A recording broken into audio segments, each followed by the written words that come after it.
el libro de Romano, ¿cómo es? Romano 1:16, porque no me avergüenzo del Evangelio, porque es el poder de Dios para qué. Salvación. La salvación.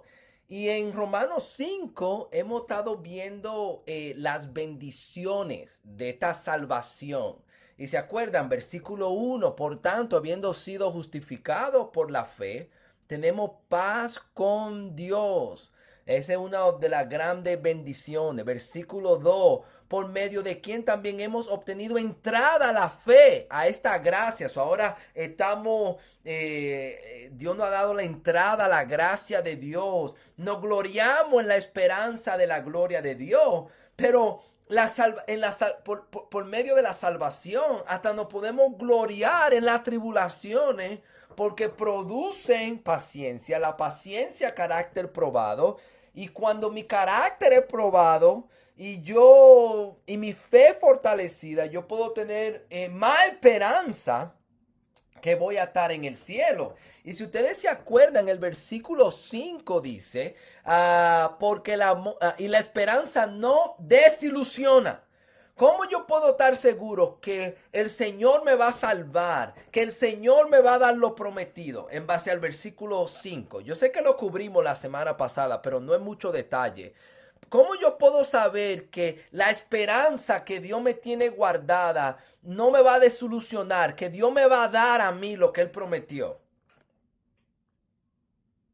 Bueno, primero porque Jesús vino, pues aquí Dios mostró su amor enviando a su Hijo y estamos en este pacto nuevo. Sí, y poniéndolo con la palabra del versículo 5, porque el amor de Dios ha sido derramado en nuestros corazones por medio del Espíritu Santo que nos fue dado.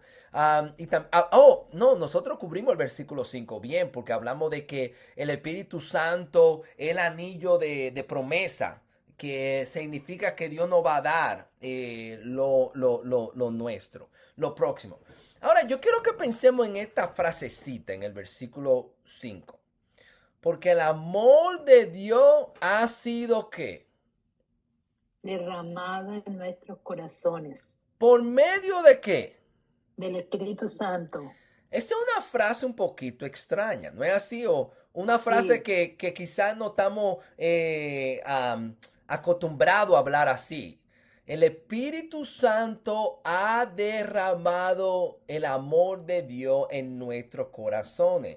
Quizás la idea es como que Dios ha demostrado su amor para nosotros, pero ¿cómo el Espíritu Santo derrama ese amor en nuestros corazones?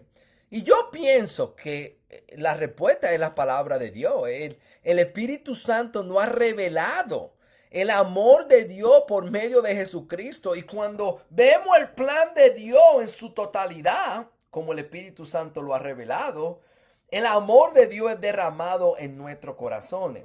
Y lo más interesante de eso es esto. Versículos 6 al 11 es un ejemplo de cómo el Espíritu Santo revela verdad, y cuando esa verdad la ponemos en nuestro corazón, el amor de Dios es derramado. Para mí que del 6 al 11 es un buen ejemplo de cómo el Espíritu Santo derrama el amor de Dios en nuestros corazones, dándonos la verdad de ese amor. ¿Me entienden? ¿Me entienden esa idea? ¿Lo dije Por bien? medio, tú dijiste por medio de su palabra. Sí, el Espíritu Santo revela el plan de Dios, revela el amor de Dios por medio de su palabra. Y cuando yo lo leo y lo adquiero por medio de la fe, Él derrama su amor en mi corazón. Ok, pero un ejemplo de eso, del 6 al 11, del 6 al 11. Estos versículos son bien conocidos. ¿Quién quiere comenzar leyendo? Andy, ¿estás listo? Sí, muy bien. Porque mientras aún éramos débiles a su tiempo, Cristo murió por los impíos, porque difícilmente habrá alguien que muera por un justo, aunque tal vez alguno se atreva a morir por el bueno, pero Dios demuestra su amor para con nosotros, en que siendo aún pecador, Cristo murió por nosotros. Entonces, mucho más habiendo sido ahora justificados por su sangre, seremos salvos de la ira de Dios por medio de él. Porque si cuando éramos enemigos fuimos reconciliados con Dios por la muerte de su Hijo, mucho más, habiendo sido reconciliados, seremos salvos por su vida. Y no como esto, sino que también nos gloriamos en Dios por medio de nuestro Señor Jesucristo, por quien ahora hemos recibido la reconciliación. Ok, gracias Andy. Ok, del versículo 6 al 8. ¿Cómo Dios demostró su amor para con nosotros? ¿Cómo Dios demostró su amor para con nosotros? En el versículo del 6 al 8. ¿Cuál es el punto que Pablo está haciendo? Cristo murió por los impíos. Sí, en otras palabras, ¿cuándo fue que Dios buscó tener una relación con nosotros y entregarse por nosotros? ¿Cuál era el estado de nosotros? Él lo describe de varias maneras, del 6 al 8. ¿Cuáles son algunas de las maneras que él la describe? Pecadores. Éramos pecadores. ¿Qué más? Impíos. Impíos. ¿Qué más? Enemigos. Enemigos. Versículo 6. Débiles. Entonces, nota cuál es el punto. Porque mientras aún éramos débiles, nosotros no teníamos el poder para salvarnos. A su tiempo Cristo murió por los impíos. Nosotros éramos impíos. Y él dice, porque difícilmente habrá alguien que muera por un justo. Aunque tal vez alguno se atreva a morir por el bueno. En otras palabras, normalmente si tú vas a entregar tu vida por alguien, esa persona que tú vas a entregar tu vida es una persona que tú consideras que buena, o quizá un familiar. No es así. Yo estoy dispuesto a entregar mi vida por mis hijos, por mi esposa, por un buen amigo, pero por un impío. No. Que se muera, no es así. No.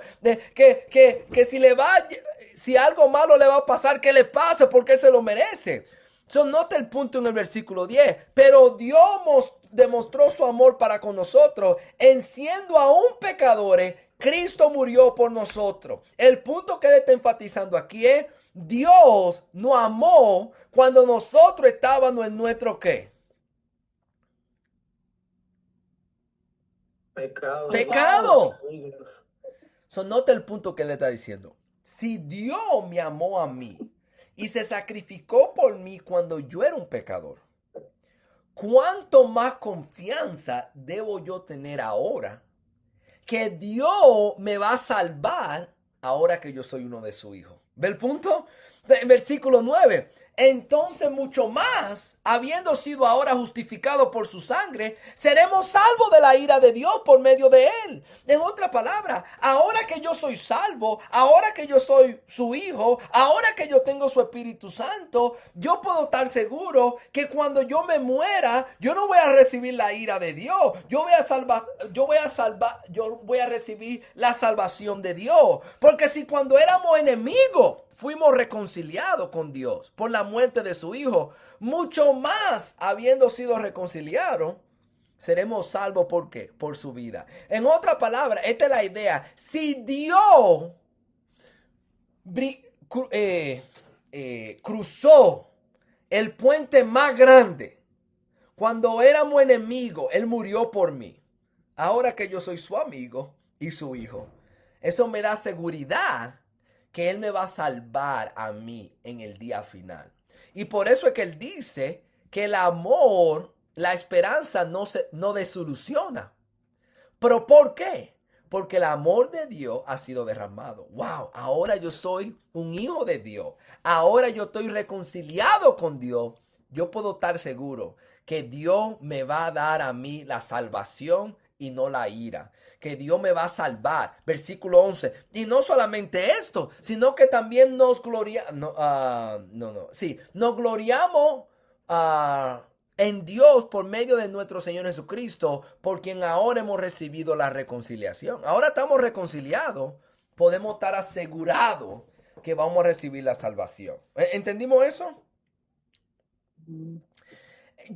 Pablo está afirmando todas esas cosas porque para ello le costaba, déjeme decirle, nosotros lo tomamos por centavo o no lo apreciamos como debemos, la gracia de Dios. Y para nosotros, la gente hoy en día piensa, no, Dios me va a salvar. Eso es como, Dios me ama. Eso es, para nosotros, eso es como que, claro que sí, Dios nos ama. Pero para la gente de ese tiempo, para el judío, Dios me ama. Dios me quiere. Yo estoy reconciliado con un Dios santo. No puede ser, no. Yo no sé si Dios me va a salvar. Y él dice, no, la esperanza no te va a desilusionar. Porque Dios te ha mostrado su amor a ti. ¿Entendimos eso? Amén. Ok. Javier, ¿Sí, Darwin? no, esto te da una pregunta, ¿no? Vamos a seguir, perdón. No, yo iba a hacer otro punto. Tú puedes decir, ¿sí? No, termine de darlo, es para un comentario. Ok, vamos a ver esto de otra manera. Él está asegurando a la persona que es cristiano y ha sido reconciliado de que Dios lo va a salvar en el futuro. Pero yo quiero que pensemos en esto. Si no nos hemos reconciliado con Dios, si no somos cristianos, si no nos hemos arrepentido y bautizado para el perdón de pecado, este texto, ¿qué nos dice de nosotros? Nosotros somos débiles, no tenemos el poder para salvarnos nosotros mismos. Somos impíos. Versículo 8, somos pecadores. Y quizá la parte más fuerte es el versículo 10. ¿Qué somos todavía si no hemos puesto nuestra fe, si no nos hemos arrepentido y bautizado en Cristo Jesús? ¿Qué dice el versículo 10? ¿Qué somos? Enemigos. Enemigos de Dios. No somos amigos, somos enemigos. No hemos sido reconciliados. Y si murimos en ese estado, vamos a recibir la ira de Dios, el infierno. Dios no quiere dar el infierno.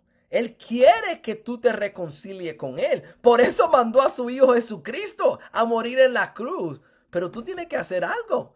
Tú tienes que reconocer tu estado y venir a Cristo para la reconciliación. Esa es otra manera de poder ver este mismo texto. Darwin, ahora puedes dar tu comentario. Era una pregunta, pues, para que compartieras con los muchachos, porque, bueno, ellos son jóvenes, pero sé que a veces es difícil, ¿no? Cuando dice que Dios demuestra su amor para con nosotros, pero cuando somos jóvenes, pues, yo recuerdo también,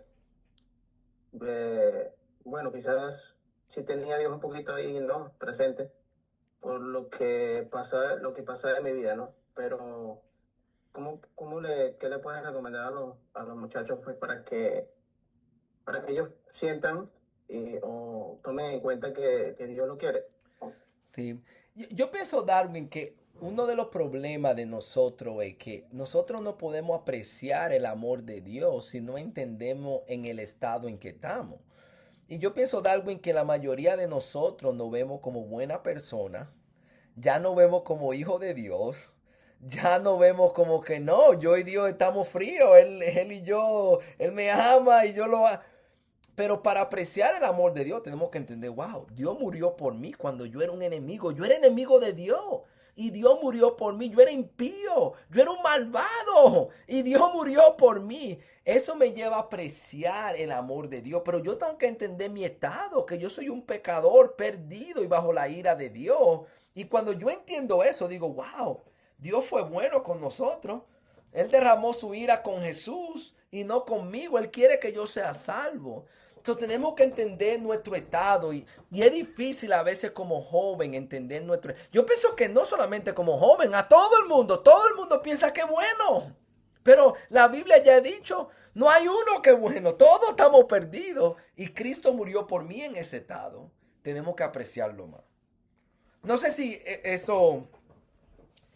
Y yo sé que podemos hablar de Mateo 5, que Dios hace que el sol salga al bueno y al malo. Pero para yo apreciar eso tengo que darme cuenta, yo soy el malo, que Dios hace que el sol salga. Oh, Dios hace que la lluvia venga. Oh, pero ¿a qué? Yo no me merezco esa lluvia y Dios me la da como quiera. El problema es que pensamos que nos merecemos todo lo que Dios nos da. ¿Sí, Darwin? ¿Cómo fue tú cuando eras joven? O sea, por ejemplo, Brigitte cumplió 20 años. ¿Cómo era qué consejo le puedes dar? Bueno, ya no tienes 20, pero ¿qué Sí. quisieras darle a Roger de 20? No, yo siempre digo que, wow, yo me hice cristiano a los 18, hubiera sido mejor si me hubiera hecho cristiano a los 16.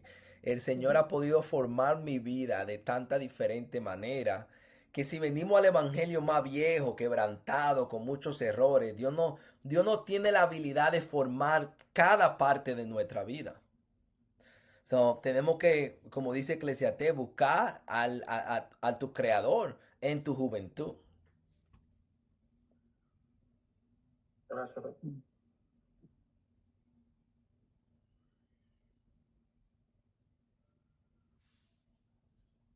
¿Estamos claros ahí? ¿Está bien? Gracias, Roger. Ok, la próxima sección es poderosa. Eh, Él va a comparar a Adán y Cristo. Pablo quiere que nosotros entendamos que lo que Cristo ha hecho es tan grande y tan revolucionario, que lo que él hizo solamente se puede comparar con lo que otra persona hizo, y es con Adán.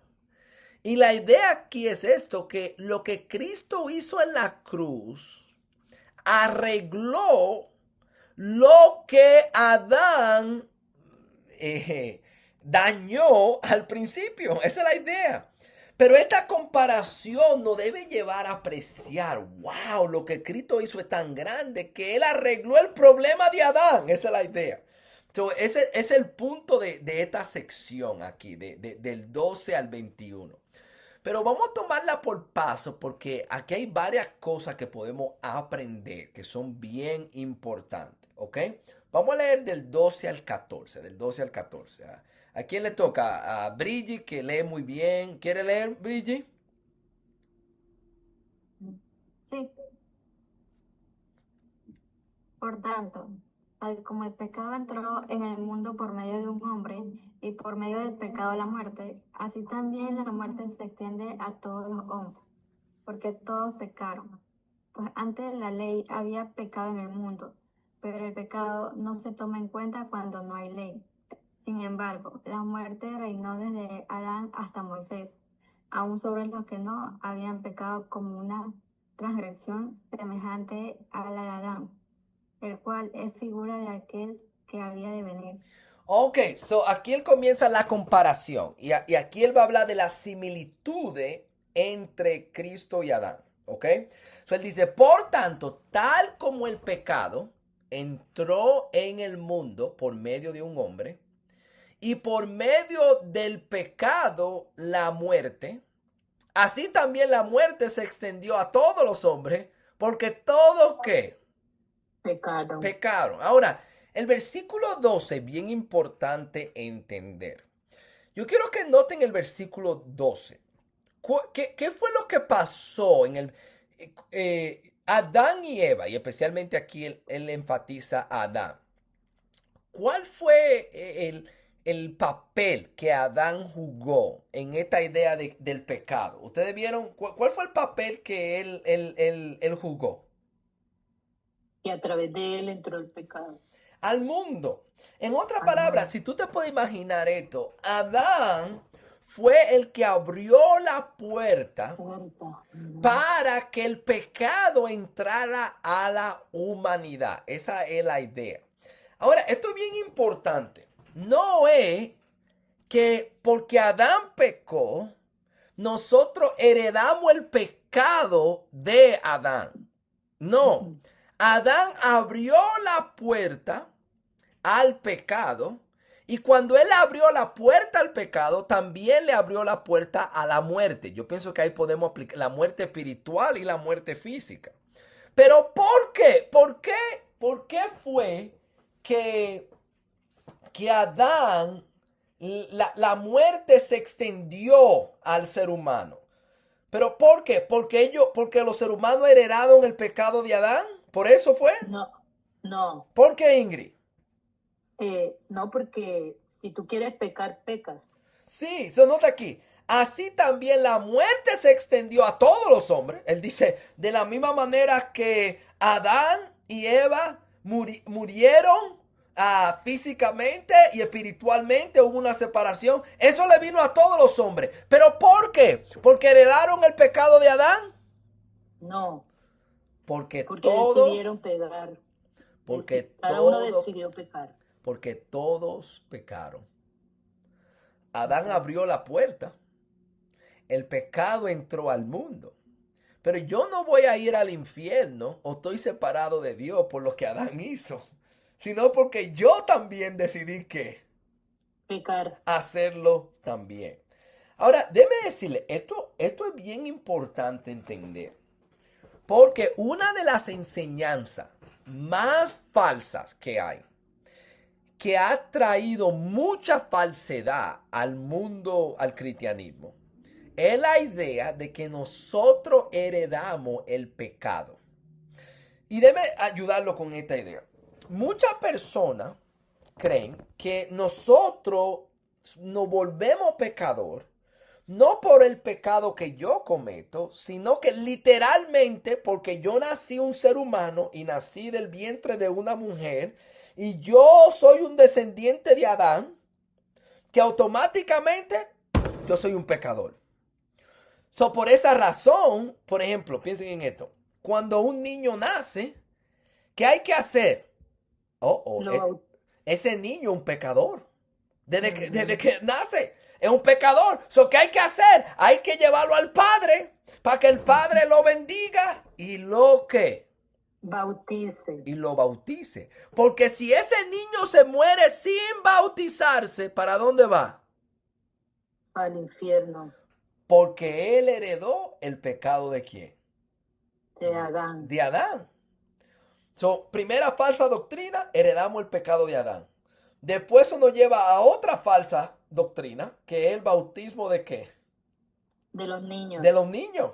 Ya el niño es un pecador. Hay que bautizarlo porque él no sé qué, no se muera. Ok, pero aquí. Alguien dijo que la idea del pecado original es la madre de toda la falsa doctrina.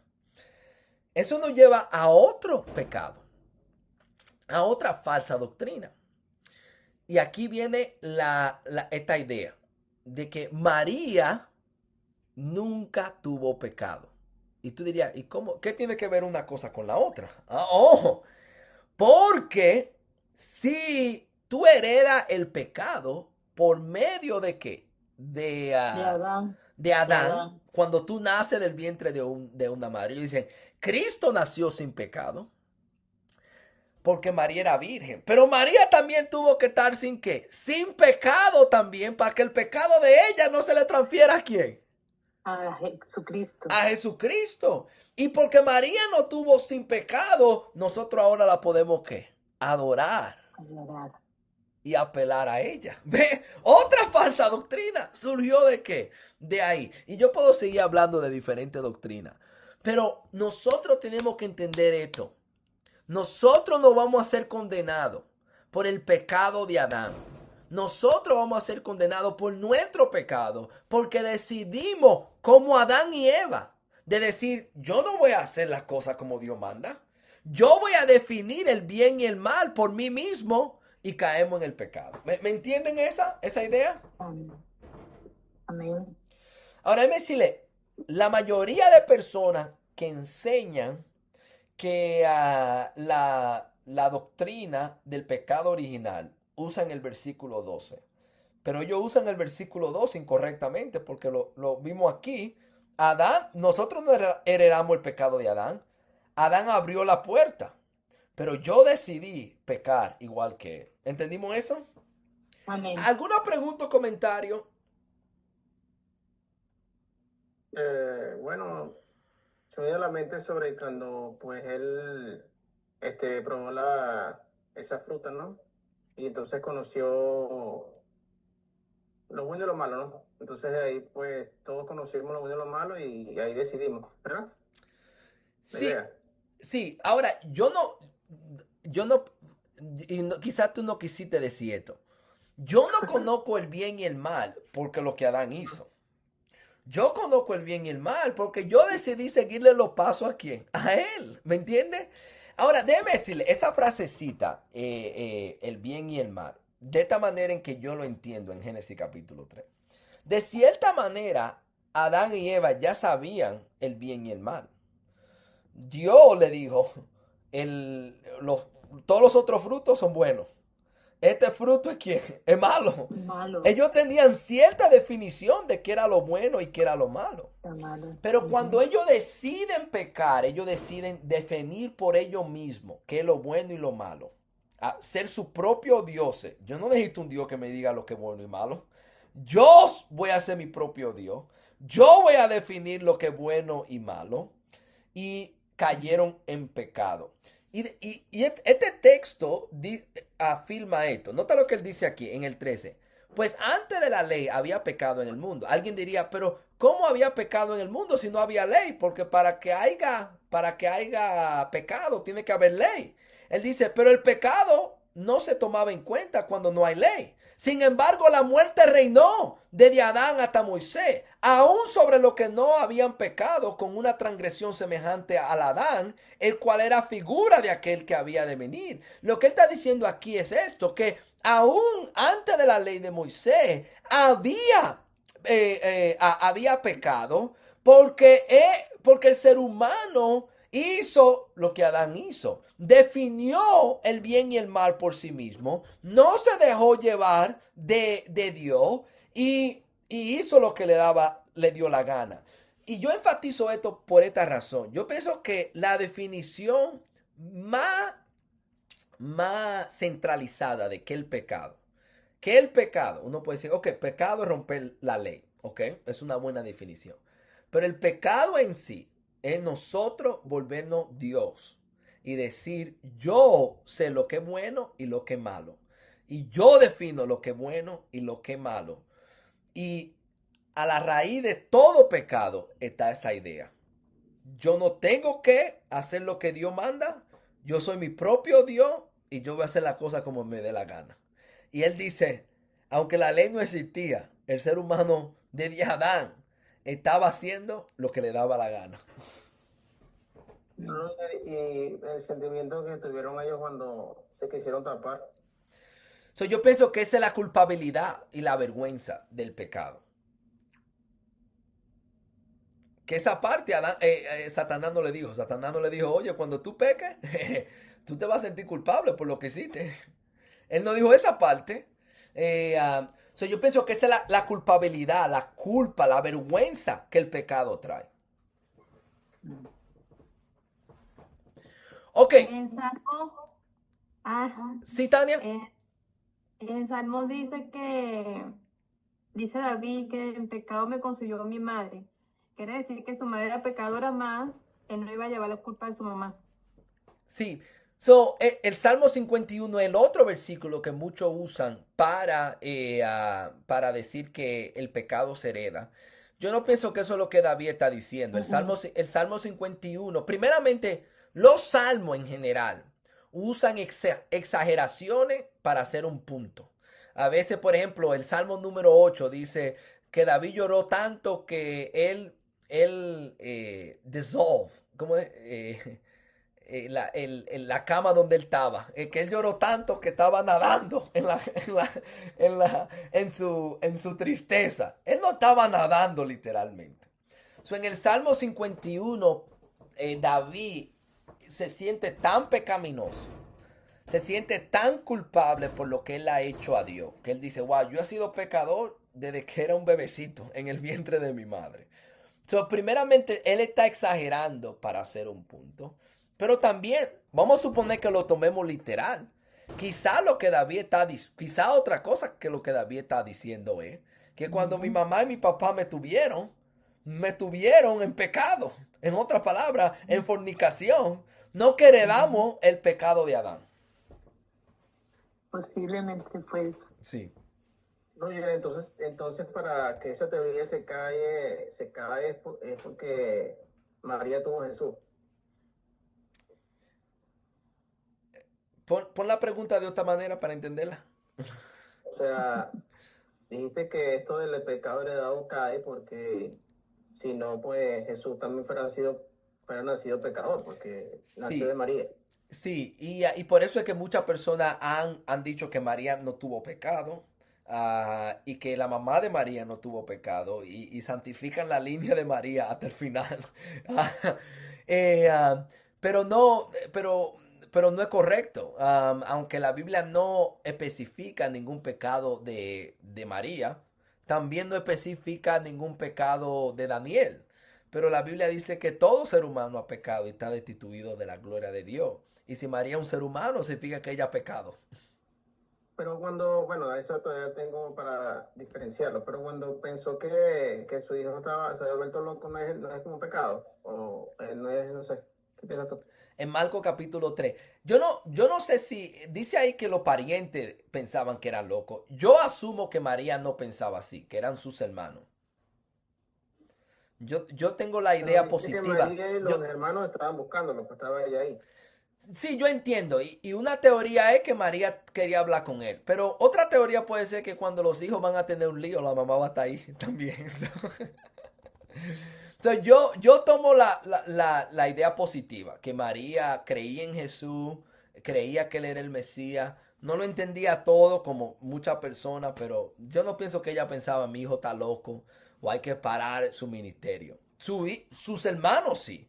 Ellos pensaban que algunos de ellos no creían que él era el Mesías. Sí, Creyeron hasta después que se murió. sí, después de la resurrección, sí. Ok, so vamos a seguir esta comparación aquí entre Adán y ¿quién? Y Jesús.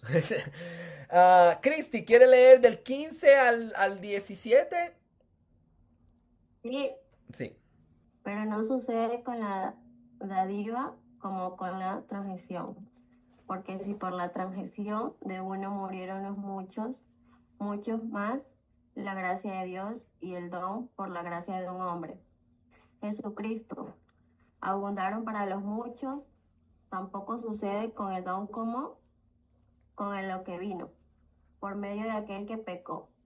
Porque ciertamente el juicio surgió a causa de una transgresión, resultando en condenación, pero la dádiva surgió a causa de muchas transgresiones, resultando en justificación. Porque sí, por la transgresión de un hombre, por este reinó la muerte. Muchas más reinarán en la vida por medio de un hombre, Jesucristo, a los que reciben la abundancia de la gracia y el don de la justicia. Ok, gracias Cristi. Ok, so noten el versículo 15, esto es fácil. Pero no sucede como la dávida con la transgresión. En otras palabras, el regalo que Cristo le dejó a la humanidad no fue como el regalo que Adán le dejó a la humanidad. Él dice, porque si por la transgresión de uno murieron los muchos, mucho más la gracia de Dios y el don por la gracia de un hombre, Jesucristo, abundaron para todo lo que, lo mucho. Ahora, aquí es que algunos piensan que el pecado que original, ¿no es así? Porque él dice aquí, porque si por la transgresión de uno murieron ¿qué? Muchos. Adán pecó y por eso todo el mundo está condenado. Pero yo quiero que piensen en eso. Si nosotros creemos que eso es lo que este texto dice, también tenemos que creer la segunda parte de ese texto. Mucho más la gracia de Dios, el don por la gracia de un hombre, Jesucristo, abundaron para qué. Los muchos. Si tú crees que el pecado de Adán automáticamente hizo a todo el mundo pecador, pues este texto también debería enseñar que el sacrificio de Cristo automáticamente ¿qué? Hace salvo a todos. Hace salvo a todo. Pero nadie dice eso. No, todo el mundo entiende. No, hay que recibir el don de Cristo por medio de la fe y el arrepentimiento y el bautismo. So, no es la idea que automáticamente pasó. Yo tengo que escoger. Adán pecó y yo decidí pecar y por eso murieron todos. Y de igual manera, Cristo murió en la cruz y ese sacrificio está accesible a todos, pero tenemos que decidir aceptarlo. ¿Entendimos eso? Amén. En la dos, en la muerte que Adán trajo y la vida que Cristo trajo, en la dos tú necesitas hacer algo. En el caso de Adán pecar y en el caso de Cristo tener fe. Esa es la idea. ¿Entendimos eso? Mm. Tampoco sucede como el don, como lo que vino por medio de aquel que pecó.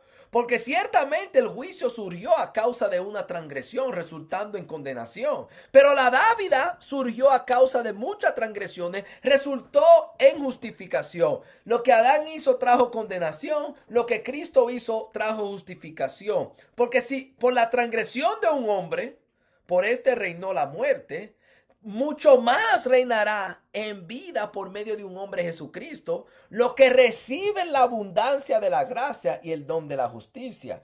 Adán trajo un reinado de ¿qué? De muerte a la humanidad. Pero Cristo ahora trae un reinado de vida, de gracia y de justificación. Lo que Cristo hizo es similar a lo que Adán hizo, porque impactó a la humanidad entera, pero lo que Cristo trajo es mucho mejor. ¿Entendimos eso? Amén. 19 y 20. Esto es un resumen. Es lo mismo que hemos estado diciendo de otra manera. 19 y 20. ¿A quién le toca ahora? ¿A Tania? Así pues, tal como por una transgresión resultó la condenación de todos los hombres, así también por un acto de justicia resultó la justificación de vida para todos los hombres. Porque así como por la desobediencia de un hombre, los muchos fueron constituidos pecadores, así también por la obediencia de uno, los muchos serán constituidos justos. Ok, la idea es esta. Lo que Cristo hizo en la cruz completamente arregló o reversó lo que Adán dañó. Cristo trajo vida, justificación. Adán trajo condenación y muerte. Vamos a hacer dos aplicaciones aquí. Primeramente, imagínate un mundo sin Cristo. Eso es una de las aplicaciones. Imagínate. Fuera un mundo lleno de ¿qué? De tinieblas, sin esperanza. Todos condenados ¿qué? Al infierno. Amén. Así era el mundo desde Adán.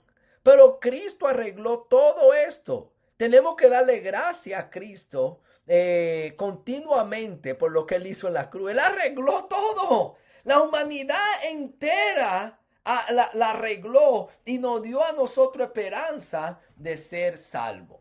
Pero nosotros tenemos que hacernos la pregunta. ¿A quién le vamos a seguir los pasos? ¿A Adán o a Cristo? Dependiendo a quién tú sigas, va a tener diferentes resultados. Si sigues a Adán con el mundo, va a recibir muerte y condenación. Pero si sigues a Cristo con los cristianos, vas a tener ¿qué? Vida eterna. Pero todos los días nosotros tenemos que elegir a cuál humanidad vamos a ser parte. A la humanidad de Adán, que va a perecer, que va a estar condenada, o la nueva humanidad que Cristo ha establecido por medio del Evangelio. Tenemos que elegir a quién vamos a seguir. ¿Quién va a ser nuestro modelo a seguir? ¿Adán, que pecó y se condenó? ¿O a Cristo, que tuvo fe, obedeció y Dios le dio vida eterna? Tenemos que seguirle los pasos a Cristo. Esa es la idea.